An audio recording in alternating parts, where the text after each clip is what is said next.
대통령께서는 통영으로 휴가를 가셨고 아니 이 부분은 좀 이상하셔요. 그때 왜? 그 얘기를 했죠. 우리가 아니, 근데 통영 갔을 때 왜 영부인 어디 갔냐 그랬더니 그래. 영부인은 또 다른 곳에 가셨고. 그래. 아니 왜 부산으로 가고 아니 보통 휴가는 이렇게 가족들이 모여가지고 이게 좀 좋은 데 가서 같이 먹고 이야기하고 이런 거 아니에요? 그리고 이제 시장에 가더라도 요즘에 뭐 다 부부가 같이 시장에 가지 않습니까? 아 저도 갑니다. 저도 갑니다. 부부 같이 가는데. 아 가요? 벌써? 저렇게 시장? 저렇게 저는 신혼생활을 혼자서 시작했으니까. 셀카 찍고 네네네. 그랬구나. 혼자서. 네, 근데 예. 사실은 지금 그 윤 대통령이 시장을 여러 번 갈 때 계속 혼자 갔었어요. 계속 혼자 가서. 그러니까 따로따로 다녀 왜? 근데 뭐 그때는 이제 김건희 씨가 뭐 약간 뭐 잠적하니 뭐 어쨌든 뭐 근실하니 그랬었다고 그랬는데 이제 지금 다니는 상황이라면은 이렇게 지금 이거 부산시장이잖아요. 부산 예. 쪽에는 예. 이렇게 깡통시장이 나올 있는데? 바에야 그러면 통영의 그 해물시장에는 왜 안 나타났으며? 아니 그러니까 부부가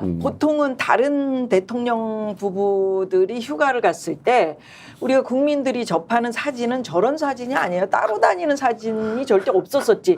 아니 물론 혼자이신 분, 뭐 박근혜 대통령이라든지 이런 분들은 혼자서 왜 그 모래사장에 저도의 추억 저도의. 이렇게 쓰고 뭐 그랬지만 보통은 같이 다니는 사진들이 굉장히 많이 나오고 그리고 실제로 같이 다녀야죠. 휴가 다니면서. 그게 이제 네. 국민들한테 예의죠. 예의죠. 지금 왜냐하면은 저렇게 되면은 둘이 따로 갔나 아니면 둘이 뭐 무슨 문제가 있나 이렇게 국민들이 걱정을 하게 되잖아요. 지금 이렇게 되면이면 그래서 저렇게 이 국민들에게 불편한 생각거리를 주면 안 되게 하는 게 대통령 목표인데 네. 여러 가지 상상하게 네, 뭔가 만들죠. 자꾸 골치 아프게 만들지 않습니까? 아니 그러니까요. 비공개로 갔잖아요.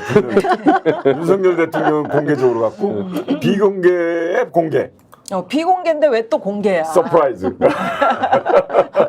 비공개인데 사진을 뭐 셀카 찍었대는데 셀카 찍는 거 막 저쪽에서 막 위에서 막 찍고 부감으로 뭐. 막 찍어주고. 그거는 네. 이제 지금 사진이 아닌 것 같은데 방금 우리가 본 사진 있잖아요. 그건 오마이뉴스가 오늘 한 것 같아. 단독으로 보도한 것 같아. 그러니까 이번에 오마이뉴스한테 포착이 된것 차이는 같아. 뭐냐면은 지금까지 비공개 행사 때 가장 문제가 됐던 게 연출 사진, 화보 그렇죠. 사진인데 네, 화보. 이번에 그 사진은 빠진 것 같더라고요.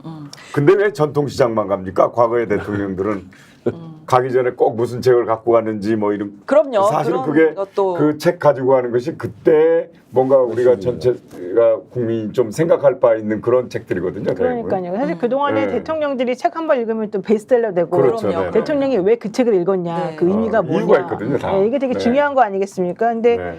우리 대통령은 책 읽으셨다는 얘기를 들어본 적이 없으시고 이번에 그래서 먹방을 하시니까. 시장 가가지고 안주거리만 왕창 사는 것 같아요. 그러니까 아니 그 책을 읽는다는 것은 뭐 휴식의 의미도 있지만 그 책을 통해서 다음번에 내가 어떤 정책을 국정을. 구상하겠다 이런 거의 전초잖아요. 그러니까 그런 책 읽는 모습도 좀 보여주셔야 되는 건데 오히려 말이죠. 김건희 여사가 대통령인 듯한 그런 메시지를 내요. 그렇죠. 시장에 가서 막 네네네네. 뭐 거기 시장 활성화 부산이 얘기를 어묵하고 한다든가. 명란, 네, 명란. 그 특산품이라면서요.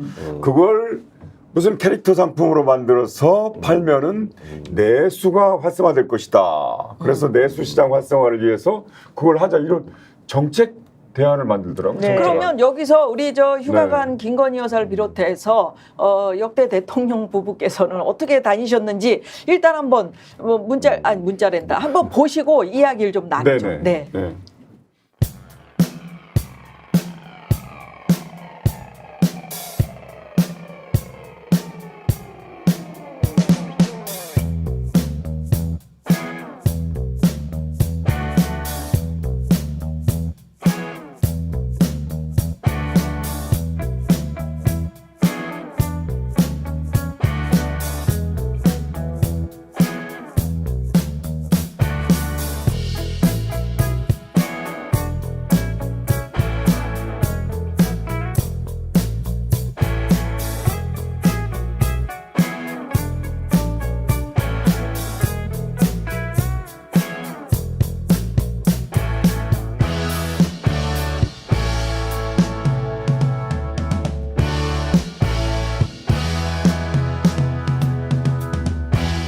내가 정권 잡은 거기는 완전히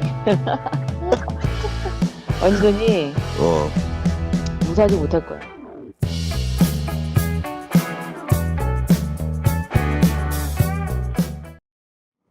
예. 저거 너무 그래요. 좀 위험한 뭐라. 발언 아니에요? 대통령이 2명이라서. 아니 그러니까 내가 정권 잡으면 거기는 아주 그리고 최 목사님하고 얘기할 때도 그랬잖아요. 내가 네, 이 자리에 네. 올라와 보니까 그러니까 완전 지금 행보는 따로 다니면서 대통령의 행보를 하고 계시단 말이야.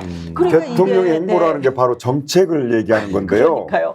사실은 우리가 지금 간과하고 있는데 개고기 식용 금지 네, 법을 네. 김건희법이라고 하자는 사람 있잖아요. 그렇죠. 실제로 언론에 그렇게 쓰고. 네. 근데 그것도 정책인데 정책 본능이 있나 봐요. 아. 정책 본능. 그거는 전혀 국민에게 선택받지도 않고 또 임명된 공직자도 아닌 분이 그런 걸 국정농단이라고. 예전에 그 개고기 논란 있을 때 아마 그거 있었잖아요. 2001년도에요. 네, 네. MBC 라디오의 손석희 시선 집중에서 프랑스의 유명한 세계적인 배우 브리지트 바르도가 한국 사람들이 개고기 먹는 걸 야만이라고 엄청 싸웠거든. 네, 맞아요. 그리고 일방적으로 전화를 끊었어요. 그 이제 그 당시에 손석희 앵커는 본인은 개고기를 먹지 않습니다. 그러나 음식이라는 게 그 나라의 문화다. 이쪽으로 풀어갔거든요, 당시에. 예. 근데 이제 그렇다면 우리나라에서 20몇 년 만에 개고기 식용 금지법이 나왔다면 그건 김건희법이 아니라 브리지트 바르도법이에요. 미모 순으로 따진다면 브리지트 바르도지. 이쁘잖아. 김건희 여사도 예뻐요. 아유 그래요. 예뻐요. 예, 이쁘지요. 예. 자, 근데 김건희 여사는 특히 부산을 사랑하나 봐요. 왜 그렇게 부산을 거길 좋아하죠? 좋아하더라. 네, 지난번에도 갔고. 부산이 그죠? 의미가 있나 봐요. 본인에게 네, 있어서는. 네. 이제 제2부속실 설치되니까 슬슬 이제 자맹 끝내고 이제 뭐 활동하시는 거 아니에요? 그런가 봐요. 네, 네, 네. 이제 마음 편하게 돌아다니시는 것 같아요. 제2부속실이라는 게 사실은 그렇게 하라고 하는 게 아니라 관리 감독이거든요. 근데 그건 감독은 문제. 없더라고. 그냥 관리만 있더라고. 그러니까 네. 근데 관리만 하게 될지 아니면 서포트를 해줄지 모르죠. 그러니까요. 뭔가 하고 싶은 네. 일, 본인이 서포트 하고 싶은 하던 일. 쪽에서는 해주고 또 네. 여기는 또 행정적으로 이렇게 영수증 처리하는 건 하고 이쪽에서 국민들이 그런 거 아니에요? 원하는 영부인은 과거 영부인들만큼만 해라. 그렇죠, 그렇죠. 평균적으로. 네네. 그러니까 튀지 않고 그냥 네. 그런 건데 자꾸 이제 드러나잖아요. 네. 이번에도 따로따로 가니까 아까 말한 대로 무슨 일이 있었냐 해가지고 자꾸 시선 집중을 만들지 않습니까? 그걸 하지 말라는 거거든요, 사실은. 아니 근데 정상적으로 못 하나? 이게 사실은 이제 좀 논란이 있을 수 있는 게 그 미국 갔다 왔잖아요. 네네. 그리고 난 다음에 특별한 게 없었는데 도이치모터스 주가 조작 관련해 가지고 특혜 조사 받았잖아요. 우리가 네네네. 콜검이라고 막 부르는 네. 검사들을 불러가지고 핸드폰 뺏고 이랬던. 그리고 난 다음에 거기에 대해서 아무런 해명이 사실은 없었거든요. 없죠. 그리고 난 다음에 갑자기 여기 등장한 거예요. 그래서 게다가 그 중간에 대통령하고는 둘이 같이 있는 걸 보여준 적이 없잖아요. 그러면서 이제 이 부속실을 설치하는 만에 이런 얘기가 나와서 사실은 이게 이제 국민들에 대해서 인사도 안 하고 제대로 된 설명도 없이 그냥 본인이 스리슬쩍 넘어가려고 하는 거 아니냐 이제 이런 생각밖에 안 할 수가 없는데 이 상황에 대해서는 조금 어떻게 뭐 얘기가 올가거나 말이 가거나 이런 게 하나도 없나요? 진짜 이 대통령 전혀 전혀 부인에게? 지금까지 네, 네. 대통령실에서 나온 얘기도 없고요. 그러니까 대통령은 어. 통영 전날 가셔가지고 술 드시고 그리고 이제 주무시고 여사는 또 혼자서 김건희 또 그러니까 부부싸움 하셨다는 뭐 뜻이에요? 그러면 뭐예요 뭐, 이게 정확하게 그러니까 무슨 의미예요? 스케줄이 다르게 갔다고 볼 수가 있어요. 숙취. 숙취? 아니, 따로 움직였다 봐요, 따로. 온갖 상상력이 다 동원될 거 아니에요. 그러니까 내가 하고 싶은 어. 말은 이 대통령 부부는 국민들이 궁금해하거나 국민들에게 해명해야 될 것들에 대해서는 한마디도 전혀 안 하지 하고. 않고 새로 만들어내. 본인들이 그냥 하고 싶은 대로 여기 가고 싶으면 여기 가고 저기 가고 싶으면 저기 가고 이제 이런 것만 하니까 이런 그게 생각이 문제라는 갑자기 거죠. 들었어요. 조만간 또 외국 가나? 그래서 슬슬 또 한번 보여주고 나 시동을 거는 건가 하는 그런 생각. 갈 수도 있죠. 예. 한 달에 한 번씩 갔거든요. 작년에는 13번 갔기 때문에 13번 예, 12번에 13번을 갔어요. 예.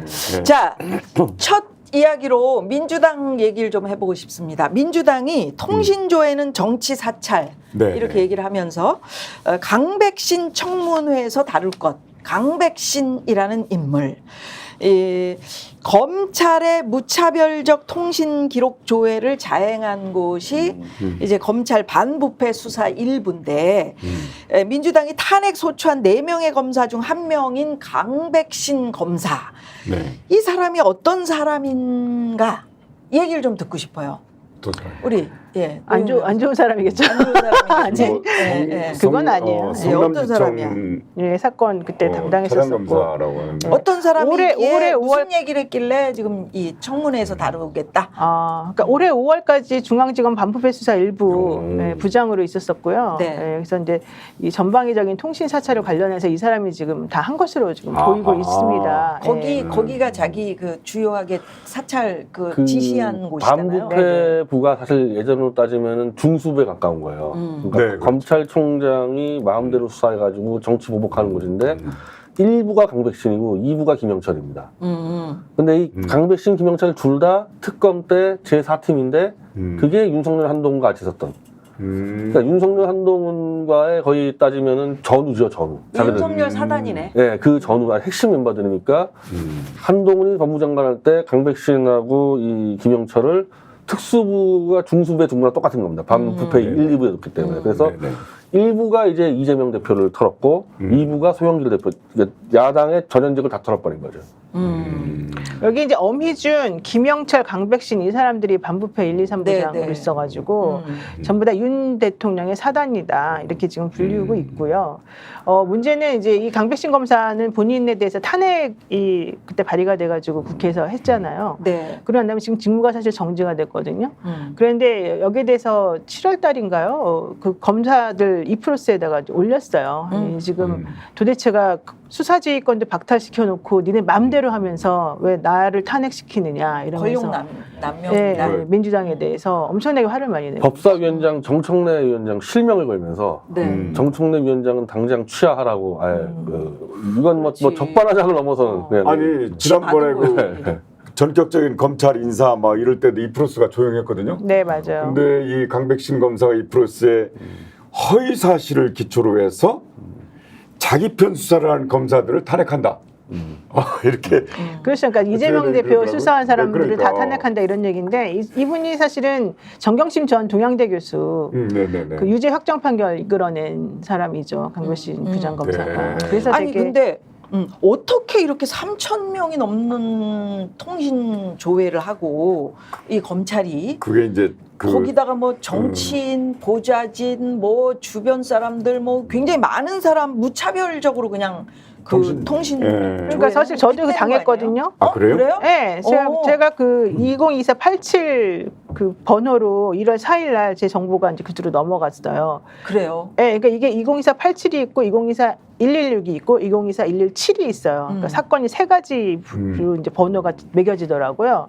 근데 저한테 와가지고 제가 이게 무슨 일인가 하고 깜짝 놀라서 이제 봤더니 전화번호 뭐 문의하라 이렇게 나오잖아요. 네네네. 그 전화로 문의해도 전화 연결이 안 돼. 그래서 내가 무슨 일인가 이제 그랬는데 알고 봤더니 그 87그룹이 이제 좀 이재명 대표하고 통화했던 사람들 라인인 것 같아요. 이제 우리가 확인을 해보니까. 그러니까 이 사건은 현실적으로는 김만배 신앙님 그 둘 간의 인터뷰. 해가지고 윤석열 대통령의 명예훼손. 네네 명예훼손 그 둘 간의 인터뷰가 윤석열 대통령의 명예를 훼손시켰다라고 네네. 하는 것 때문에 이제 벌어진 사건이었잖아요. 그렇죠.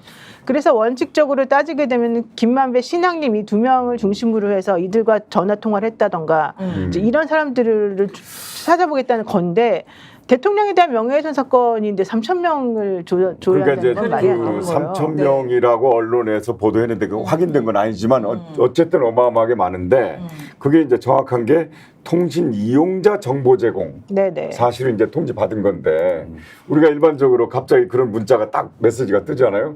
그럼 덜컹하죠. 그럼요. 야, 이거 보이스피싱인가? 근데 자세히 보니까 보낸 곳이 나온단 말이죠. 그렇죠. 서울중앙지검의 뭐 반부패 수사 일부. 수사 일부. 목적은 목적이 수사, 뭐냐? 수사.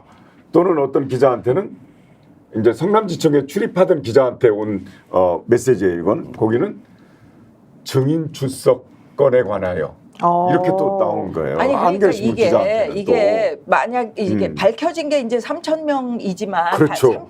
3,000명이라고 하지만 음. 이제 헌법재판소에서 그것을 꼭 그 통신조회를 하면 알려라 한 이후에 이제 그 온 거기 때문에 그것도 질질 끌다가 7개월 만에 온 것이기 때문에 그 이전에 아마 조사한 건 더 많을 거다. 본인들이 이야기를 하고 있잖아요. 근데 그러니까. 지금 꼭 집어서 어떻게 야당 쪽의 의원들과 보좌진과 그 야당에 관련된 심지어 우리 노영희 변호사까지 네. 예, 다 조사를 했다는 거 아니에요? 그게 이게 이제 내역 같은 경우는 영장이 있어야 되잖아요.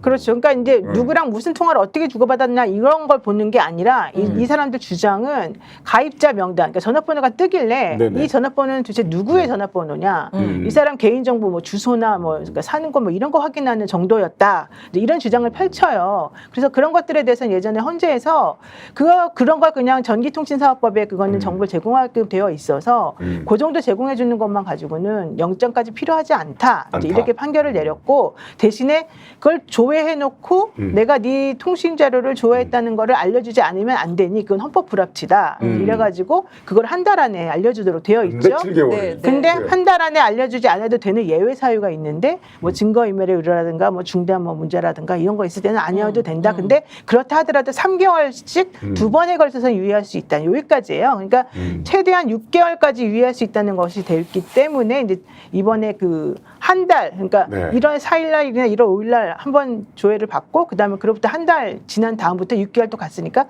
7개월이 맞다 이제 이런 주장인 것 같은데 네, 네. 이게 문제는 뭐냐면은 윤석열 대통령 명예훼손이라고 하는 게 과연 뭐냐 이 사건의 본질이 그거를 이 조회를 당한 사람들은 잘 모른다는 거죠. 그렇죠. 그리고 이게 김만배 씨 음성 파일 보도 관련해 가지고 뉴스타파가 윤석열 대통령의 부산저축은행 수사 봐주기 의혹을 제기한 것이 바로 대선에 뭐 그 여론을 조작하기 위한 거다라고 이제 검찰이 하는 거잖아요. 네, 네. 근데 실제 이게 지금 재판이 열리고 있어요. 근데 판사님이 그러면 그거 관련해 가지고 이렇게 광범위하게 사람들을 조사까지 해가지고 그러면 니네가 내놓은 공소장의 내용은 정확히 뭐냐?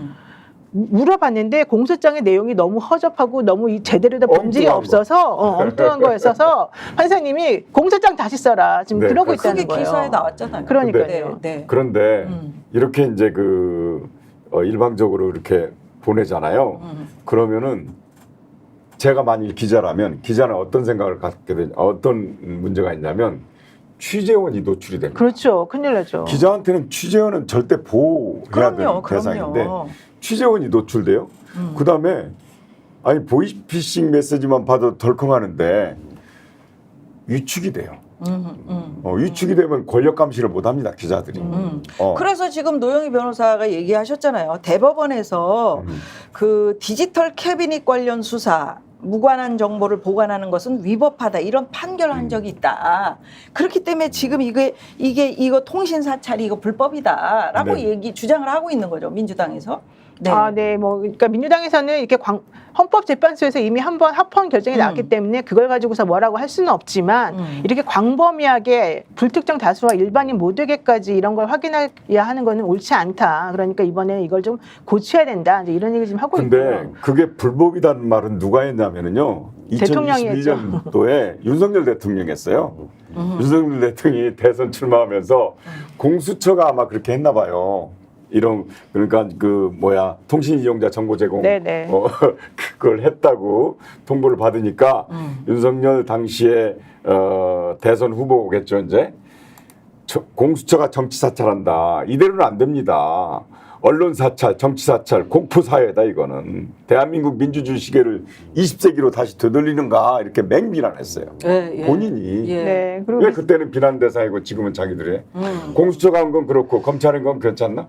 그러니까요. 네. 일관성도 없어. 근데 변희재 대표도 좀 뭐 연락 왔을 것 같은데. 근데 뭐 좀 이상한 게 어. 저는 신학림 위원장하고 통화를 자주 했거든요. 그러니까요. 왜 저는 안 됐는지 모르겠어요. 다 아니까 안 하죠. 그러니까 그럴 수 있어요. 저는 이미 다 알려줬으니까 그러니까. 그렇게 얘기를 하더라고요. 예. 어. 그러니까 주로 신학림 위원장이나 뉴스타파 쪽 봉주 기자에선 통화를 많이 했어야 되는데 저는 다 통화를 많이 아니 했었거든요. 그래서 제가 제기하는 의문은 이거예요. 뭐예요? 사실은 신학님, 김만배가 중점이 아니라 네. 사실은 이재명이 타겟이라는 거예요. 그렇지. 이재명 추미애 뭐 이런 그렇게 문제가 이야기. 있죠. 왜냐면 그렇죠. 제가 그 당시 이재명 대표랑 전화 통화를 몇 번 했었었어요. 그럴 정도세요? 오, 대단하다. 아니 그게 아니라 어쨌든 그런 상황이었는데 지금 보면 이 타겟이 돼가지고 확인이 된 사람들은 실질적으로 변희재 대표 같은 사람들이 아니라 그냥 이재명 대표나 추미애 의원처럼 이 정권에서 좀 제거하고 싶은 사람, 내지는 뭔가 좀 발목을 잡고 싶은 사람, 이 사람들하고 연결되어 있는 사람들에 대한 정보를 좀 받은 거 아니냐. 그래서 그 언론인들도 아무나 한 게 아니에요. 언론인 중에서도 뭐 국민의힘 사람이나 친한 사람 이런 사람들에 대해서 안 한 거예요. 그러니까 국민의힘 전화번호 지금 털렸다는 사람 있어요? 없잖아요. 말하자면. 그러니까. 네네. 그러니까 지금 아니 이게 저 그래서 한겨레 기자 오늘 신문에서 봤는데 네. 그러니까 이재명 대표가 성남시장일 때 성남시청 출입 기자였대요. 그러니까 자기한테 온 거야. 그러니까 그래서 우리가 지금 사실은 좀 찾아봤어요. 민주당 내에서도 이 상황에 대해서 좀 알아보고 그랬거든요. 근데 이거는 이 타겟이 명확하다. 네. 지금 그렇게 보고 있는 그렇죠. 거죠. 타깃이 명확하기 네. 때문에 국민의힘 쪽은 조사할 필요가 없었던 거예요. 거긴 왜냐하면 나올 필요가 없는 거죠. 그렇지. 윤석열 대통령 명예훼손 사건이기 때문에. 그야말로 저인망식이구나. 야 이거 공포사예요. 시민단체하고 더불어민주당 의원들 대장동 개발 의혹 핵심 인물 유동규를 뇌물수수 혐의로 뭐 경찰에 고발했을 때 이때도 강백신 검사가 등장해요? 등장하나요? 잘 모르겠는데 그 그래요? 네. 예, 강백신 검사 얘기가 나오네. 네. 알고 계세요? 아니면 대장동 쪽은 다 가능했으니까 들어오겠죠. 이쪽이면. 지금은 또 성남지청 차장검사예요. 아 그러니까. 네. 네, 네. 근데 어쨌든 중요한 거는 지금 연합뉴스 보도에도 나왔잖아요. 통신 이용자 정보 조회가 그냥 이렇게 잠깐만 있는 것이 아니라 연 600만 건에 이를 정도로 엄청나게 많이 이루어지고 있다. 그걸 계속 저장해 놓고 있을 거 아니에요. 그러니까 이게 조금 사실 좀 불안하죠.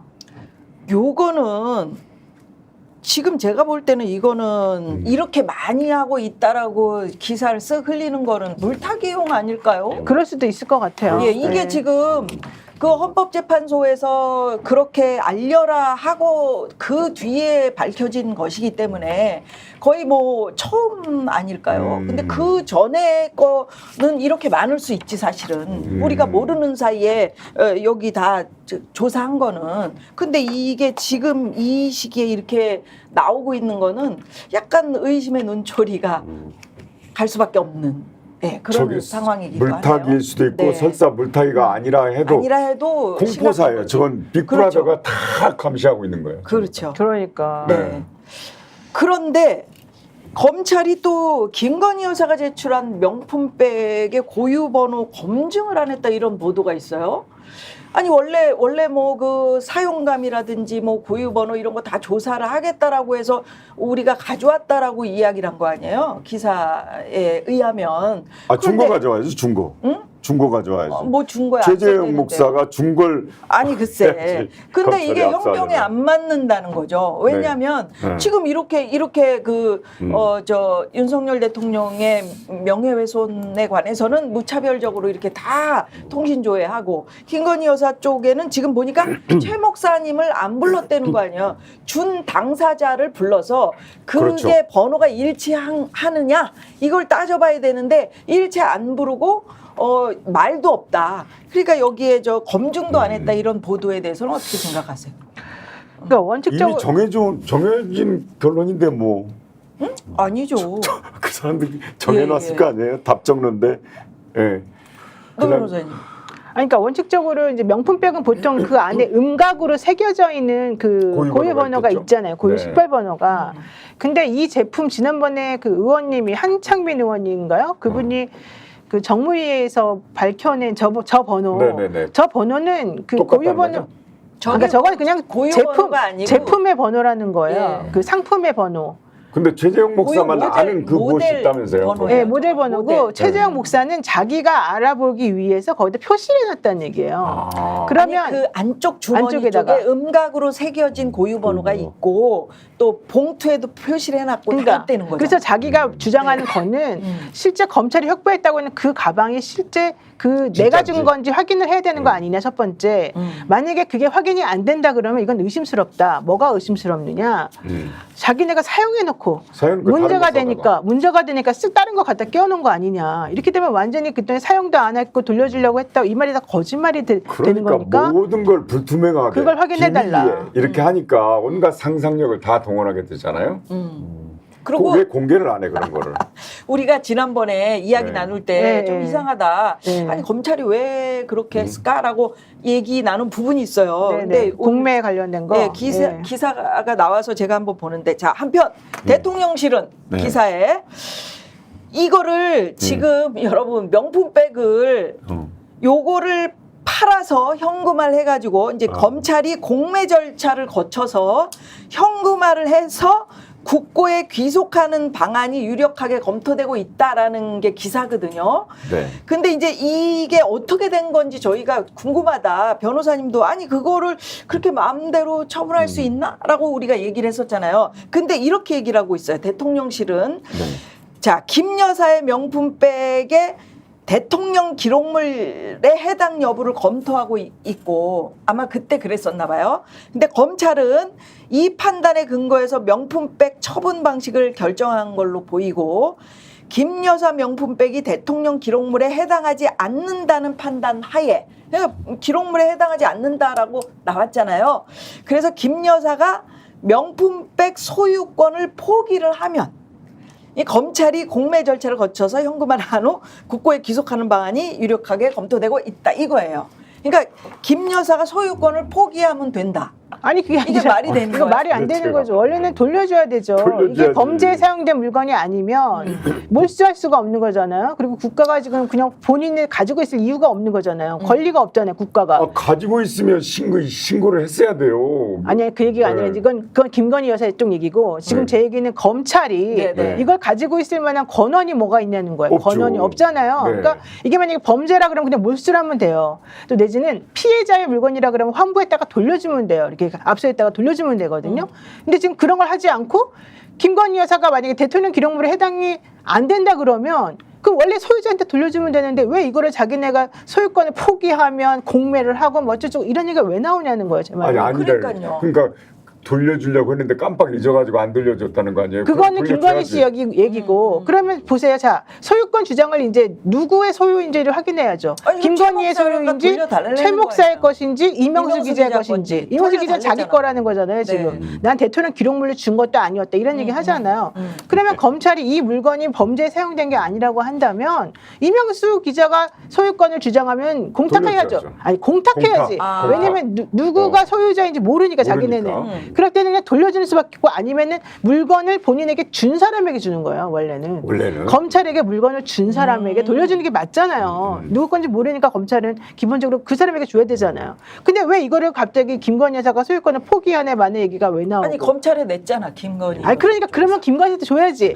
왜 그걸 안 돌려주고 자기네가 소유권을 포기하면 그 다음 절차를 왜 거쳐주려고 그러냐고. 그러니까. 하나도 안 맞는 거지. 그러니까 뭔가 자기들이 답을 정하려는데 뭘로 뭐가 안 맞아 정해야 될지 모르는 거야 지금. 그러니까. 1번, 2번, 3번, 4번 이 중에 딱 써놓고 말이야. 이 중에 그래서 무엇이 정답인지 이럴 모르는 거야. 때는 어떻게 해야 돼요? 이명수 기자나 최재형 목사가 네. 검찰에 대해서 이거 처분금지 가처분 신청을 하고 아. 이 물건에 대해서 뭐 공매든 뭐든 간에 아무것도 하지 말아라. 일단 가처분 신청을 하고 이 물건 내 거니까 소유권을 나는 주장하겠다라고 해서 소유권에 기한 반환 청구를 해야 돼요. 그래서 아. 그 물건을 받아본 다음에 네. 실제 그 물건의 시리얼 넘버 자기가 확인해 놨다 그랬으니까 그렇죠. 그 물건이 진짜 그 물건인지 찾아야 돼요. 아, 네. 그럼 전화 좀 해드려야 되겠다. 그렇게 좀 하세요. 아니 그래야지. 이렇게. 왜냐면 예, 지금 예. 최재형 목사는 자기가 확인하고 싶었는데 식별번호도 확인 안 하고 검찰이 협조를 안 하는 거잖아요. 그러니까요. 그래서 검찰은 지금 이게 범죄에 사용된 물건이 아니라고 주장하고 싶은 거잖아요. 예, 예. 그러면 해야죠. 아 이렇게. 변희재 대표가 좀 전화 좀 하세요. 아니 서울의 소리 저거 그거 제가 잘 비슷하게 알잖아. 네. 저거 최순실 씨가 그 태블릿 PC 자기 게 아닌데 검찰이 자기 거라 그랬다고 돌려달라고 얘기를 해서 안 돌려줘가지고 소송 걸었잖아요. 소송을 그때. 해서 4년 만에 돌려받았어. 4년 만에. 그랬더니 자기 거 맞아요? 아니죠. 그걸 지금 받아가지고 이제 우리가 검증을 해야 되는 거죠. 그걸 가지고. 그러니까 지금 최재형 목사도 소송 들어가잖아요. 4년 걸립니다. 4년. 아니 4년 걸리면 대통령 임기 끝나잖아. 끝나네. 그럼 뭐야? 그러니까 저런 부분들 대해서 참 이 피해자 입장에서는 대책이 없습니다. 검찰 안 돌려주기 시작하면 저거. 그러네. 그러게. 지금 안 돌려주려고 3심까지 갔어요. 3심까지 가가지고 아. 뭐 변호사 비용이고 뭐고 이제 저거 장난 아닙니다. 저거. 아 그러니까 이거 300만 원짜리 돌려받으려고 그렇죠. 변호사를 저거 3심까지 가야 된다니까요. 3억 들어? 아니 한 번 하는데 진짜 몇 천만 원 들잖아요. 그러니까 지금 어떻게 되는 거야 이거. 그래도 끝까지 뭐 그래도 기금을 마련해서라도 해야죠. 해야지. 그래도. 그거는. 그러니까 중요한 오래 건 걸려도 해야지. 중요한 건 검사가 이 물건이 왜 최재형 목사가 전달한 그 물건인지 아닌지를 왜 확인을 안 하냐. 그러니까 첫 왜 번째. 안 하냐. 두 그게 이제 번째 기사잖아. 확인을 해가지고 네. 만약에 그 물건이 정말 최재형 목사가 준 것이라고 한다면 어. 그것을 압수를 하든지 몰수를 하든지 뭔가를 해야 되는 거잖아요. 이제 그렇죠. 임의 제출 받았으니까 본인들이 어쨌든 범죄에 사용된 거라고 생각하면 왜냐하면 최재형 목사는 지금 고발도 당했잖아요. 스토킹법으로. 그러니까. 그러니까 그 사람이 지금 범죄에 사용한 물건이잖아. 스토킹하려고 갖다 준 물건이니까. 그러니까 왜 그러면은 그 물건에 대해서 도구를. 그 물건에 대해서 왜 김건희 여사가 무슨 소유권을 포기를 해? 스토킹 피해자가 생각해봐요. 스토킹이면 좀 스타킹이라도 쓰고 좀 들어. 그러니까 안 맞는 말이 전혀 안 맞는 말들을 지금 하고 있어요. 말을 네. 거짓말로 지어내려고 하다 보면 그렇게 헷갈리는 그러니까 거죠. 엉터리가 되는 거죠. 자, 이게 이제 변희재 대표에게 듣고 싶은 네. 얘기예요. SBS 단독 보도인데 공수처가 검찰에 장시호 씨의 기록을 요청을 했고 또 장시호 씨에게 위증을 시켰다는 의혹을 받고 있는 김영철 검사에 대해서 여기 무혐의로 가닥을 잡았다는 거예요. 이런 기사는. 너무 이상한 보도 아닙니까? 이 다음 주에 이제 이른바 김영철 장시호의 위증 조사가 있는지 없는지 청문회를 하지도 않았는데 그렇죠. 14일 날 하죠. 전주에 이미 공수처에서는 무혐의로 가닥났더니 너무 기사가 이상하잖아요. 예. 그래서 공수처 또 수사 분야는 또 우리가 많이 알고 있어요. 왜냐하면 지금 저 허위 진술 위증교사 부분은 공수처 2부가 수사하고 있어요. 아, 이건 김영철이. 네, 근데 네, 이건 네네. 모해 위증이더라. 그러니까 모의증, 모의증이요. 뭐야? 모의증 이제 저 사람을 이제 범죄를 저지른 그 사람 것처럼 모함하기 위해서. 얘기하기 위해서 모함하기 위증하는 거. 위해서. 그냥 일반 위증이 아니라 아. 저 사람은 그냥 죄를 뒤집어 씌우려고 이래서 징역 10년 이상짜리 중벌입니다 이게. 아. 그래서 이거는 김한매라는 저 촛불 쪽 인사가 대표해서 고발을 한 사건인데요. 이 2달 전에 저는 이미 2년 전에 장시호하고 김영철이 태블릿 조작했다고 해서 뭐 똑같은 사람들을 약간 다른 사안으로 고발해 놨습니다. 네. 이건 제 3부인데 네. 이 2부에서 수사를 이제 고발인 조사를 할 때 그러니까 무슨 어쨌든 뭐 위증을 한 게 있으면은 수사하기 편하니까 그래서 이 2부에 고발한 사람들이 제가 고발한 태블릿 증거를 제출했어요. 예. 왜냐하면 태블릿 자체를 조작하면서 장시호가 다 거짓말했다는 게 법원 판결 나와버렸기 때문에 그 판결문하고 다 제출해서 2부하고 3부가 다른 사건이지만은 태블릿 조작으로 같이 공통분모가 생겨버렸거든요. 네. 근데 2부가 이번에 지금 기사를 보니까 검찰에다가 장시호 관련 검찰 수사 기록을 달라. 네. 수사 기록을 봐야지 뭘 위증을 뭐 했니머니 볼 거 아닙니까? 이제 처음 요청한 거예요. 이제 고발인 조사 마치고 검찰에다가 장시호 수사 기록 달라. 그럼 이제 장시호 수사 기록 아직 이제 못 받았습니다. 이제 네. 받아야 돼요. 네. 수사 기록을 보고 나서 무혐의 결론을 그러니까 내든 그거를 어쩌든 해야 될 거 아니에요. 보고 장시호도 조사하고 김영철 조사하고 해야지 뭘 무혐의 가닥이 뭔데. 그러네. 아직도 않고 어떻게 기록도 그래요? 못 받았는데 SBS에서 무혐의 가닥. 저는 사실은요 이게 매체와 관계없이 법조 기자들이 이런 식의 기사를 너무 많이 씁니다. 아. 네, 그러니까 법조 기자를 하면서 검찰하고 완전히 그냥 한 몸인 듯한 기사가 많이 붙거든요. 아니 그냥 상식적으로 생각해도 기자가 그냥 받아쓰기만 하는 기자가 아니라면 아니 검찰청에서 장시호에 대한 기록을 갖고 와라 이 말은 김영철을 모해위증 혐의를 일단은 만들어야 아니 모해위증 혐의를 갖고 수사를 하잖아요. 네. 그럼 거기에 과연 그 도움을 좀 받으려고 수사 기록을 달라고 했을 텐데 그걸 보기도 전에 결론을 내려? 그러니까 엄청 빨리 내요. 그리고 결론도 지금 아니 시간- 공수처가 제가 시간적으로. 그 태블릿 조작을 고발한 게 2년 전에 했는데 지금도 수사 중입니다. 공수처 인력이 워낙 없고 예. 공수처가 저게 빨리 내릴 수 있는 조직도 아니에요. 근데 지금 유독 이 사건만 SBS 단독 보도로 무혐의 가닥이다. 저는 이거는 검찰의 공작 기사로 보여집니다. 제가 공수처 확인해봤는데 전혀 그렇지 않다. 아, 그래요? 똑같아요. 아니 아, 그렇구나. 기록을 이제 아니, 이거는 보기 모르네. 시작하는데 뭘 무혐의냐 무혐의. 아 그리고 14일 날 청문회 하는 걸 좀 봐야 될 거 아니에요. 그렇죠. 청문회를 굉장히 남아있고. 공수처는 지켜보는 거예요. 왜냐하면 청문회에서 많이 나와주면 공수처가 수사하기 편하니까. 예. 그렇죠. 그거 다 지켜보고 있는데 어쨌든 지상파라는 SBS가 무혐의 가닥 이런 기사를 지금 막 갖다 쓴다는 거죠 지금. 그리고 막 갖다 쓰시면 안 됩니다. 우리 변희재 대표는 장 본인이기 때문에 이분 확인하셨대잖아요 공수처에. 제가 그래서 그 확인해보니까 기사를 쓴 그 아니래잖아요. 법조기자한테 네. 제 책을 보냈어요. 책을 아, 책을 보내서 보내? 책을 읽을까? 사인해서 어. 읽고 좀 진실 보도라고 제가 좀 근데 보냈는데. 언제 임종찬 읽어? 기자 이 기자는 네. 좀 법조에서 좀 유명한 기자 아니에요? 법조 기자에서 유명한 기자들은 되게 검찰하고 친한 기자들이죠. 예. 아 그래요? 네, 검찰발 기자는 많이 원종진 기자. 유명한 사람이에요. 그러니까 검찰발 소스를 많이 쓰는 사람들이죠. 되게 다 그렇습니다. 그래서 근데 상식적으로 생각해도 이거 다 기록 검토를 하지 않은 상태에서 무혐의 결론을 내려버린다는 건 말이 안 되잖아요. 이거. 아직 그 김영철 ABC가 안 되잖아요, 김영철 기사에. 수사도 안 했는데 소환도 안 네, 했는데. 네. 그러니까. 근데 그런 식으로 정말 이게 아마 우리 대한민국만 있는 상 같은데 다른 취재부와 좀 다른. 이 법조부는 검찰에 딱 종속돼가지고 검찰이 흘려주는 것만 하다 보니까 이게 익숙해져서 이건 정말 매체의 좌우가 관계없습니다. 어느 매체든 법조 기자라 그러면요 이런 식의 기사가 너무 많이 나와요. 그러니까 지금 장시호 씨만 수사를 한 거고 장수 수사한 거 아닙니다. 수사한 거 아니에요? 네, 장수 수사한 거 아니에요. 그 안 공수처에 들어왔지. 자진 출석해서 6월 24일 네, 날 그냥 와가지고 네. 그냥 돌려보냈어요. 수사 안 하고. 아니래 뭐라고? 수사 준비가 안 돼 있잖아요, 공수처가. 자기가 진술을 그래도 했다던데 얘기는 그게 아니에요? 들었었죠. 진술은 들었어요? 그런 경우 많잖아요. 야, 나 수사 받으려고 빨리 가봐야 검찰이 수사 안 하잖아요. 기다려라. 너 준비 안 됐다. 와가지고 그냥 차 한 잔 먹고 돌려보냈습니다. 그럼 고발인 조사는 했어요? 고발인 조사만 했죠. 네, 고발인. 그러면 공수처에서 검찰에 장시호 기록을 달라고 하는 이유가 뭡니까? 그거죠. 지금 그러니까 살펴보겠다는 이중조사 거지. 따져보려고요. 그렇죠. 네. 그러니까 공수처에서 만약에 장시호를 제대로 수사를 했다면 그 기록 굳이 볼 그럼 필요 원래는 없잖아요. 대지를 해야 되는 거 아니에요? 네. 고발인하고 이 피고. 근데 이거는 뭐 제3자 고발이니까 되지는 않은데 제가 말하는 건 장시호를 조사하려고 하더라도 수사 기록을 보고 검토해서 조사를 해야 되는 거지. 장시호가 들러왔다고 조사했었던 게 아니거든요. 대질은 지금 뭐 핸드백도 대질을 못하고 있는데요.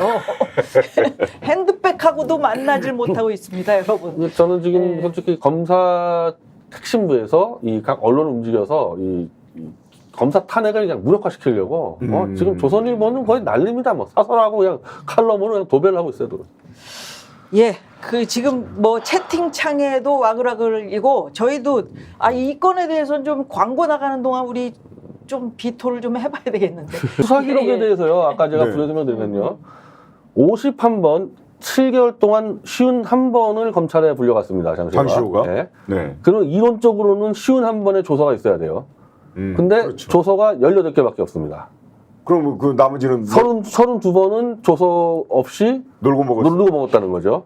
근데 그 중에 하나를 저희가 확보를 했는데, 이거는 조서가 있는 거예요. 있는 건데, 아마 이게 우리가 조사 받아보면요. 조사 시작 시간하고 끝 시간 다 이렇게 해가지고 사인해야 되는데, 조사 시작 시간이 있는데, 조사 끝나는 시간이 없어요.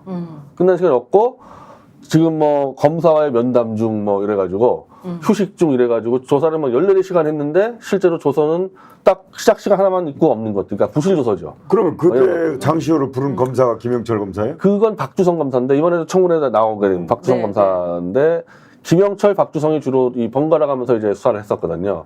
그러면 그 조서 없는 거 말할 것도 없고 서른색이 없는 거 말할 것도 없고 있는 있는 거조차도 거. 13시간 동안 검사가 놀았다는 거죠. 조사한 게 없는 거죠. 뭐하고 조서- 놀아요? 술.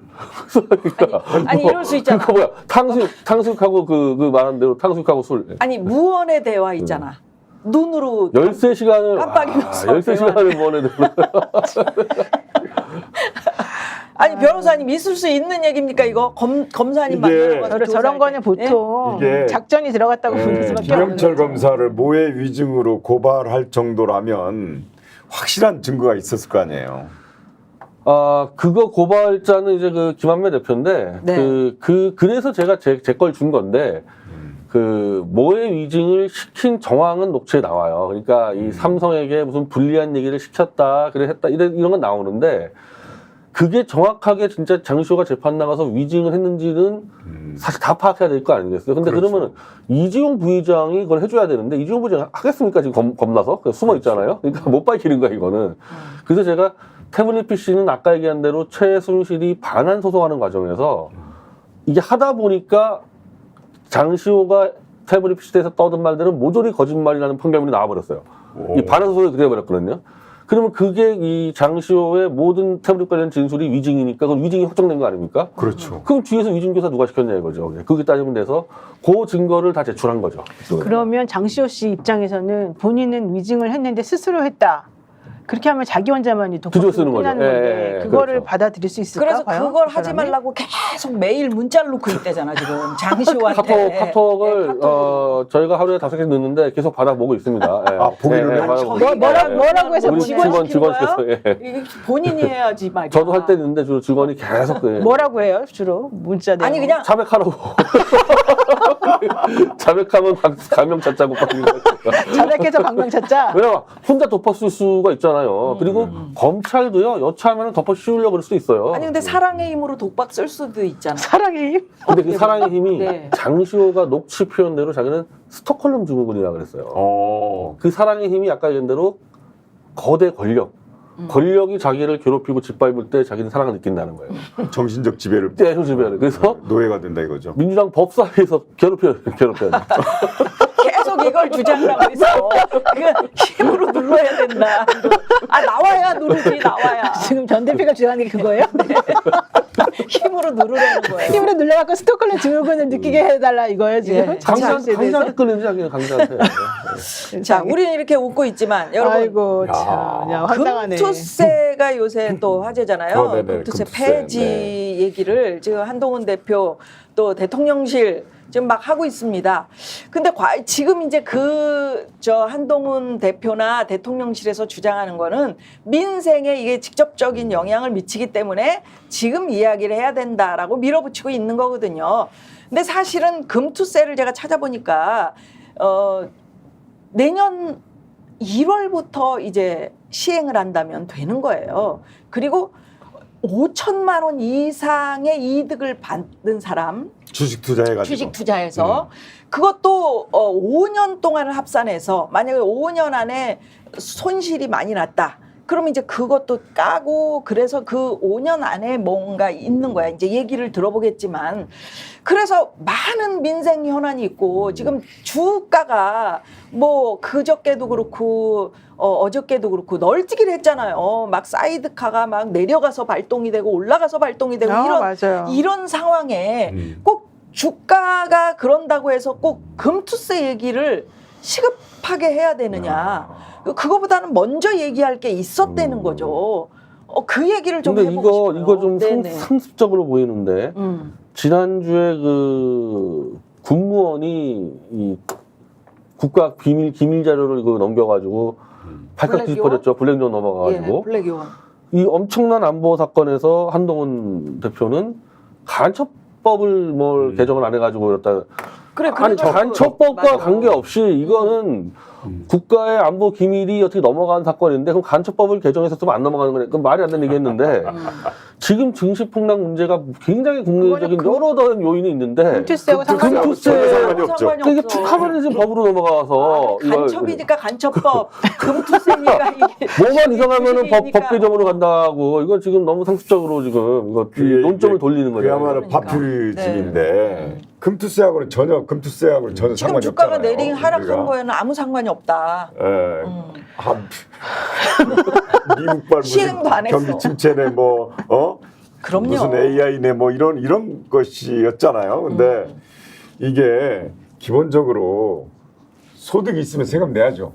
그러니까 소득이 있으면 세금 내야 되는데 금투세가 사실은 2023년 작년 1월 1일부터 시행 예정이었는데 계속 미뤄졌죠. 야 좀 2년간 유예하자 해서 내년 1월 1일부터 하기로 했습니다. 그런데 지금 여당은 어쨌든 세금을 좀 깎아주려고 그러고 또는 없애려고 그러고 야당은 여태까지 그건 아니었잖아요. 근데 야당도 일부에서 좀 이제 그런 얘기를 하고 그러는데 기본적으로 소득이 있으면 반드시 세금을 내야 됩니다. 그런데 이 금투세를 내년부터 시행한다 하더라도 연간 기준 5천만 원 이상의 소득을 얻었을 때 20% 세금을 내는 거잖아요. 네. 그러니까 5천만 원 주식 투자해가지고 얻는 사람이 얼마나 있어요? 주식 투자에서 5천만 원의 금융소득을 얻기가 정말 어렵죠. 우리 같은 사람은 사실 말하자면 5억을 투자해가지고 1년에 10% 올라야 주식에서 5천만 원 먹습니다. 근데 5억 투자하는 사람 있어요? 그거 얼마나 부자예요, 그게? 그러니까 여기에 해당한 사람, 즉 세금을 면제해 주는 사람은 우리나라에서 극히 소수에 불과하다. 이런 사람을 위해서 이렇게 해야 되느냐? 이런 것도 문제가 근데- 있어요. 폭락장이면은 더 그렇겠죠. 폭락장이면은 돈 버는 사람이 더 적겠죠.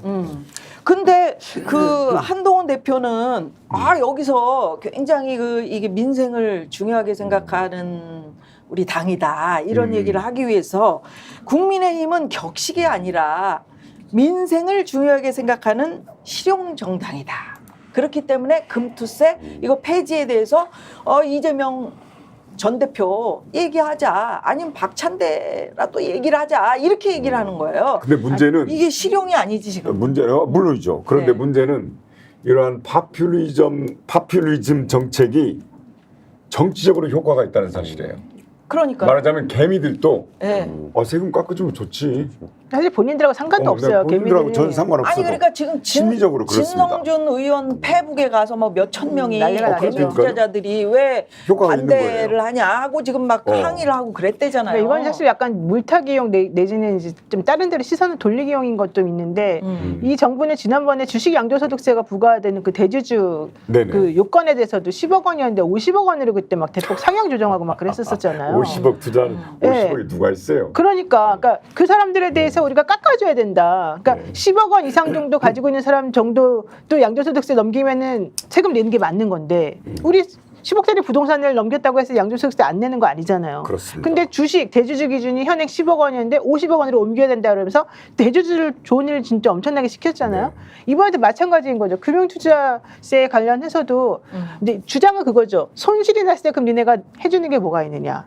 그렇지만 일반 개미들이나 생각해 보면은 다 주식은 많이 누구나 하는 건데 이거에다가 세금 매긴다고 하니까 사람들이 주식 투자를 안 하지 않느냐, 다 팔려고 하지 않냐. 이제 이게 핵심인데 현실적으로 그건 상식하고 안 맞는 거잖아요. 그래서 네. 좀 우리를 너무 바보로 하는 것 같아요, 솔직히 말하면. 그러니까 진성준 의장의 이야기도 일리가 있어요. 지금 부자 감세를 너무 많이 해주고 있지 않느냐. 근데 내수 경기에 이렇게 빨간불이 들어오고 지난해 폐업을 신고한 자영업자가 너무 100만 명이 많아요. 육박하는데 지금 어떤 게 뭐 선우냐. 그 25만 원 지원법 같은 거 안 받고 지금 그 금투세를 얘기하는 게 먼저가 아니다라는 이야기를 하고 있는 거잖아요 지금. 그렇죠. 네. 근데 이게 지금 이걸 전체 가지고- 주식 투자자 1%밖에 안 된대요. 그게 예, 예, 네. 실질적으로. 5천만 원. 예, 예. 왜냐면 주식 투자 갖고 뭐 돈 벌어보신 적 아니 있어요? 돈 그러니까 몇백만 원 투자해도 이렇게 혼자 생각하죠. 계란 이거 팔아가지고 계란 이거 병아리 하면은 이거 다 키워가지고 팔면 얼마나 하고. 아니 주식 투자 몇백만 원 하는 사람들 그렇게 얘기하잖아요. 그러니까요. 그렇게 해가지고 5천만 원. 그러니까 개미 투자자들도 그런 생각을 해요. 그런 꿈은 갖고 있죠. 그래서 심리적으로 세금 깎아주면 좋지 이런 생각을 가집니다. 이때 주식이 폭등락을 막 거듭할 때 세금 깎아주겠다, 금투세 폐지하겠다 하면은 다들 좋아하죠 심리적으로. 네. 이걸 이용한 겁니다. 그래서 네. 파퓰리즘이라고 제가 그러니까 지금 올 상반기에 뭘 깎아줬는지 모르겠는데 지금 재정이 70조, 80조가 모자랐거든요. 그렇죠. 그럼 하반기에도 그만큼 모자란 상태에서 이것도 지금 메꿔내야 되는데 하여튼 뭘 깎아내고 계산 잘못해가지고 지금 재정 파탄 나버렸는데 그럼 또 감세했을 때 그럼 재정 어떻게 할 겁니까 이거 재정 문제? 그러니까 이거를 지금 파퓰리즘적으로 그냥 탁탁 던져가지고 약간 세금 깎아주는데 이러면 좋잖아 이렇게 갈 게 아니라 그럼 토론을 하자고요. 토론을. 그럼요. 그러니까 얘기를 나눠야죠. 공론의 장을 만들어서 도대체 뭐가 문제이고 이렇게 해가지고 혜택 받는 사람은 누구고 그다음에 공평하게 하려면 어떻게 되고 세수는 어디서 메꿀 것이고 이런 것들에 대해서 전방위적으로 전체적으로 다 놓고 얘기를 해야죠. 그렇지. 그러면. 그러니까 박찬대 의원도 그 얘기를 하잖아요. 아니 할 얘기가 그 금투세밖에 없냐. 지금 민생에 밀려서 우리가 할 얘기가 너무나도 많은데 그거 한번 보자. 보고 내가 한번 살펴보고 얘기를 나눌 수 있으면 나누겠다. 예, 이렇게 얘기를 얘기하는 해봐야죠. 거잖아요. 예. 그러니까 선우를 따져가지고 이야기를 좀 진짜 민생에 관한 얘기는 그 각 두 당이든 뭐 여러 당이 모이든 좀 나누셔서 우리 좀 제발 먹고 살 수 있게 해주셨으면 좋겠어요. 어려워도 정말 너무 어렵습니다. 아니 이미 지금요 70조, 80조가 모자라요. 그럼 그거 어떻게 어떻게 할 해결했겠습니까? 건지. 그래, 해결 매년 그렇습니다. 어떻게 해결하면요 해결하는 방식이 하급 군인들 힘없는 하급 군인들 날려버리고 농어민 지원금 날려버리고 그리고 저쪽에 독거노인들 날려. 그러니까 무조건 돈 모자라면은 힘없는 쪽을 좀 다 빼니까 어땠을 거 아니겠습니까? 이미 그런 진행이 되고 있어요 일 자체가. 약자와 소수자에게 복지 혜택을 두툼하고 꼼꼼하게 촘촘하게 네. 한다면서 그거 다 날려버립니다 지금. 돈이 모자랄 때는 무조건 힘없는 사람 네, 거 나르겠죠. 그럼요. 뻔하죠. 예, 뭐 어떻게 하겠습니까? 저 또 사람들이. 요 며칠 그 우리가 그 김대중 대통령의 네네네, 사절을 동교동 사저. 예, 동교동 사절을 아니 그래서 저는 이런 얘기 하고 싶지 않은데 자식들한테 유산 물려주지 말아야 될 것 같아.